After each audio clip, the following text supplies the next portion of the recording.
At dawn on the morning of October 1st, 331 BC, the phalanx began to form on the battlefield at Gaugamela. Arrayed to the right of the phalanx was generally a unit of heavy infantry, what the Greeks called hoplites. They carried a large shield, unlike the smaller phalangite shield. The shield was known as a hoplon. In combat, it could be used to bludgeon the enemy, back him up, knock him over, which would provide time for the hoplite to use his primary sidearm, a sword. In many cases, a leaf blade sword like this, a short sword, unlike the medieval cleavers that you see. This was a short sword, designed to do butchery in tight. The hoplite could hide his weapon so that you had no idea where he was going to strike. He didn't advertise what he was going to do with the weapon. He could come in low, or he could come in high. He was not in the mood to sword fight with an enemy. He was in the mood to use his large hoplon shield to push that enemy back, to keep progressing, to never lose his own momentum, so that if the enemy should stumble or get his feet tangled up, he was on the ground. And when he was on the ground, the hoplite took care of him.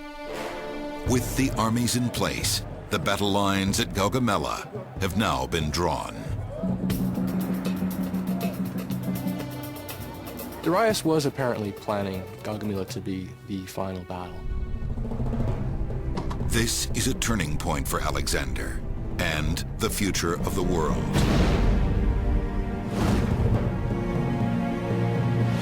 The Persians have brought together the largest army ever formed, perhaps as many as 250,000 men.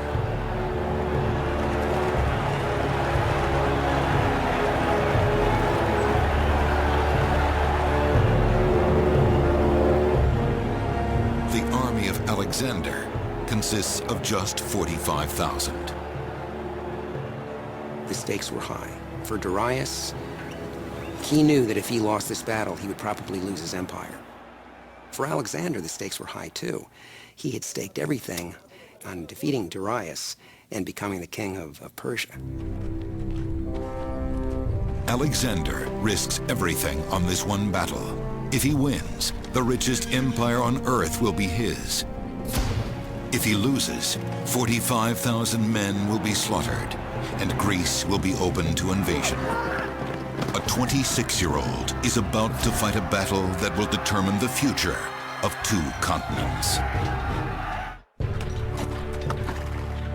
Alexander the Great and his army of 45,000 Macedonians face a Persian army that is nearly 5 times their number. Their army's best warriors stretch in an unbroken line for 2.5 miles. While concerned with the numbers, Alexander trained his men for just such an encounter.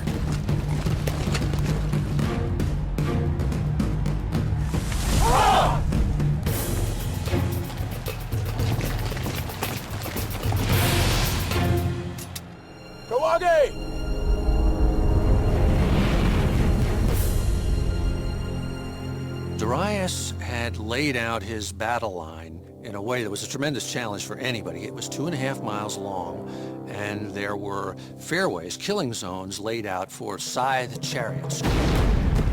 Chariots with iron blades on the front and on the sides. The Macedonians, no matter how far they stretched out their line, they still were going to be overlapped by about 1/2 mile. So Alexander was walking into a double envelopment where Darius was going to send his cavalry from each side while he was sending these scythe chariots at Alexander. But if you're Alexander, what are you going to do against something like that? Alexander viewed each battle as if it were a chess game, and he knew this would be a difficult match.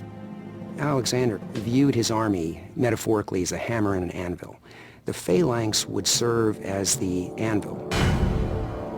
His cavalry, the hammer, would push the enemy. So between the hammer and the anvil, the enemy force would be crushed.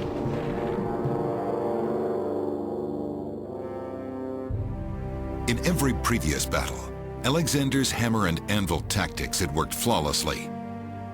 But at Gaugamela, this approach was useless.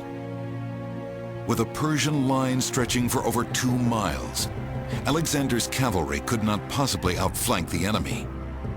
He would have to come up with an entirely new strategy.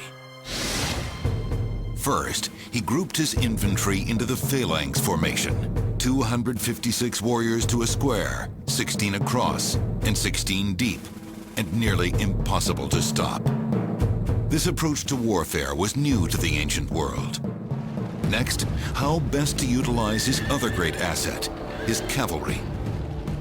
Armed like no other and trained to work as a unit, the riders of Macedonia were considered the finest horsemen in the world. Alexander's cavalrymen wore bronze helmets and breastplates. Each was armed with a lance called a ziston. The lance was approximately 10 feet long. The average cavalry lance was more like 6 feet long, which gave a reach so that you could contact the enemy before he could contact you. The cavalrymen also carried a curved single-edged sword called a kopis. A kopis is a great weapon, much more sophisticated than the leaf blade we saw the infantry have. Because of this heavy belly, because of the metal here, and the thinness and lightness here, when you slash, that momentum gives you a lot of power, like a machete or an axe. You can do a lot of damage hacking and cutting. Great for hamstringing. Alexander's challenge is how best to utilize the phalanx and cavalry to his advantage. And what he does next will turn traditional strategy on its head.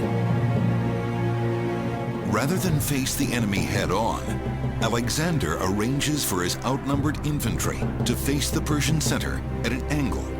He comes to the battlefield arrayed in what for the day seemed to be a strange formation.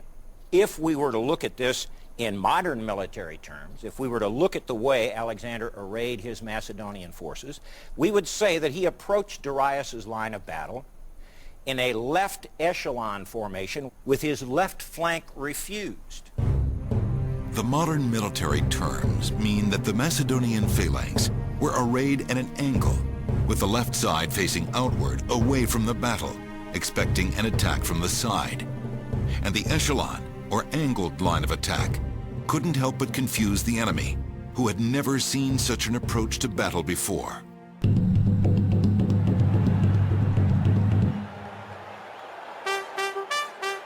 The Macedonian front line begins to march toward the enemy.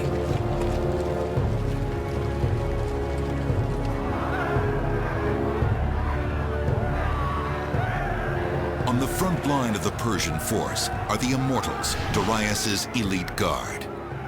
If one was killed, somebody else stepped up and got in their place. That's why they were known as the Immortals, because there were always 10,000 no matter what you did. As the Macedonians get closer, Darius believes Alexander's angled approach has given the Persians an enormous advantage. Darius sees the open ground between the Persian cavalry and Alexander's troops. Alexander's a smart tactician. He knew that if you offer a cavalry-heavy force open ground, that cavalry will charge across that open ground. It was a given in Alexander's mind that if he offered that open ground, Darius would take advantage of it. And he was right. Darius orders his cavalry to charge the Macedonian left.